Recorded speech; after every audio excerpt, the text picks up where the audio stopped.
What is the greatest real-life plot twist in all of history? Yi Sun-sin. Pretty much all of this guy's life was an epic twist. He joined the Korean military back in the 1500s when they were being invaded by Japan. He became a top commander and helped save his nation from being conquered by the Japanese. Then his jealous rivals had him framed, tortured, and imprisoned. When he was released from prison, he re-enlisted in the military at the lowest rank, then was promoted all the way back up to commander and once again saved his nation from defeat against impossible odds. He obviously beat the game and wanted to play it on a harder difficulty. He missed the Hero Reborn achievement. He was an extremely gifted tactician as well as an engineer, playing a key role in developing the turtle ship, which was a naval warship distinguished by its metal shell with spikes covering the whole deck, and a bow shaped like a turtle's head that shoots flames out of its mouth. The ship was pretty much unparalleled at the time in its defensive and offensive capabilities. His dying words upon being struck by an arrow during battle, "Do not reveal my death to the enemies," is known by pretty much every Korean. Napoleon escaping Elba and sweeping back into brief power only to meet his Waterloo was a nice series of twists and turns. I can't believe this is this far down here. Not only did that little bastard return from exile, he reclaimed his army, reclaimed his throne and went right back to his attempts at world domination. I can only imagine the disbelief the rest of Europe felt when they heard that Napoleon was back in charge.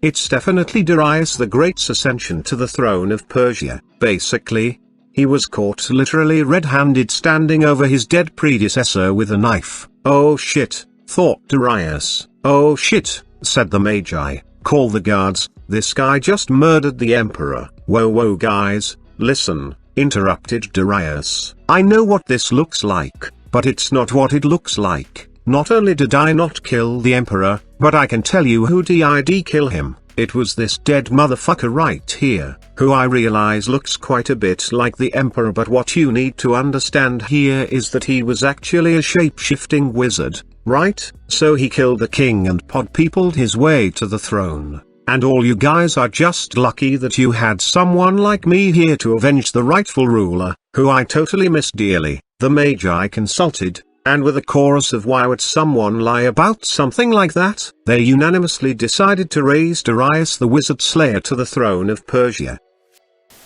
During the 14th century, cats were killed en masse due to the belief that cats were in league with the devil and the cause of the Black Death. If the cats had remained alive to keep rodent populations down, the hosts of the fleas that were the actual cause, the plague would have had much less of an impact.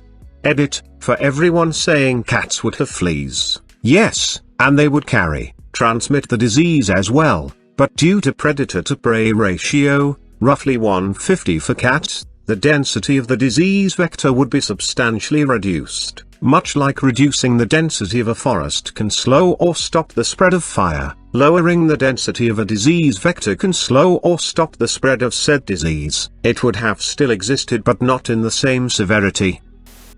Not just that, there were groups of people that toured towns self-flagellating to try and appease God by punishing themselves and so lessen the plague. Of course what they were doing was acting as hosts for the disease to get from town to town, and then spraying blood everywhere when they reached each destination, which wasn't exactly hygienic. It's quite depressing looking back at the plague with the benefits of modern knowledge. It feels like when you shout at characters on a TV not to climb into the ventilation shafts or something, except worse, obviously, because they were real people.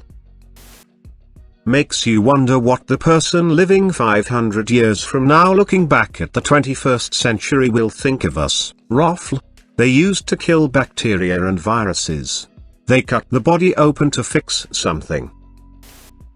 On June 28, 1914, Gavrilo Princip's group the Black Hand fucked up the first time when it came time to assassinate Archduke Franz Ferdinand in Sarajevo.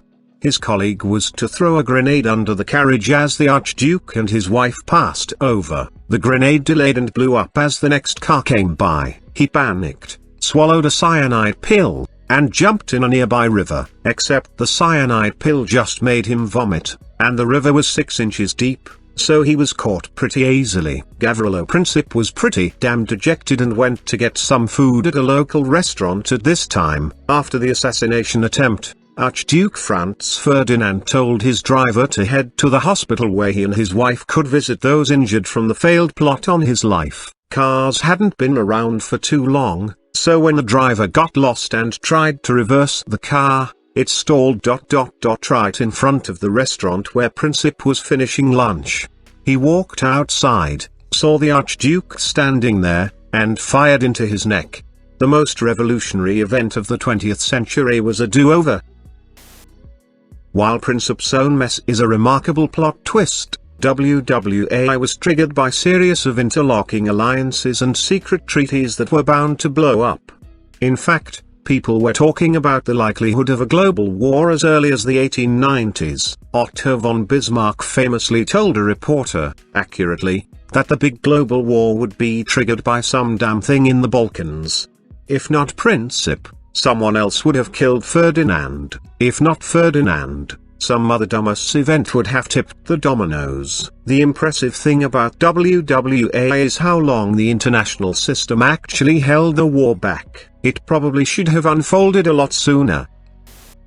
Imagine if the Cold War had become a hot one, then something similar could have been said afterwards. It was bound to happen, and it was a miracle that it didn't happen any sooner. Things aren't predictable. While I agree that what you are proposing is extremely likely, it isn't 100% certain. Who knows what might have happened that turned the attention of everyone to something else entirely. It kinda was a miracle the Cold War didn't become hot. I think it was mainly due to the nuke. When King Louis XVI suggested the guillotine be triangular shaped, then the people used it to kill him. The guillotine was designed to be a more humane form of death, so any improvement he may have suggested was to his benefit in the end. Yeah, people act like it was some kind of gruesome punishment. Not really. Your spine is severed instantly, and even if the theories are correct that you are conscious for a few seconds afterwards, the shock probably blocks out the few pain receptors that are still there. Obviously your chopped off body cannot register any more pain. At any rate, it was a heck of a lot better than the previous alternatives.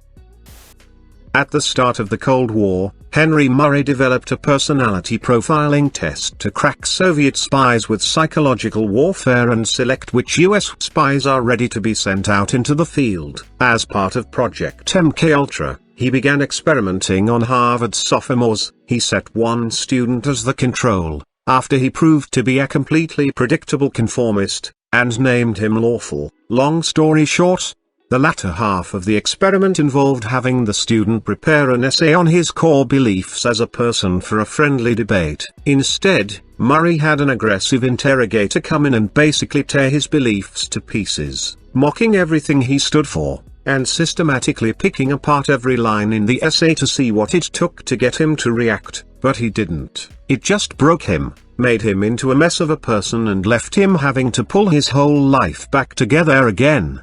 He graduated, but then turned in his degree only a couple of years later, and moved to the woods where he lived for decades. In all that time, he kept writing his essay, and slowly, he became so sure of his beliefs, so convinced that they were right, that he thought that if the nation didn't read it, we would be irreparably lost as a society. So, he set out to make sure that everyone heard what he had to say, and sure enough, Lawful's Industrial Society and Its Future has become one of the most well-known essays written in the last century. In fact, you've probably read some of it, although, you probably know it better as the Unabomber Manifesto.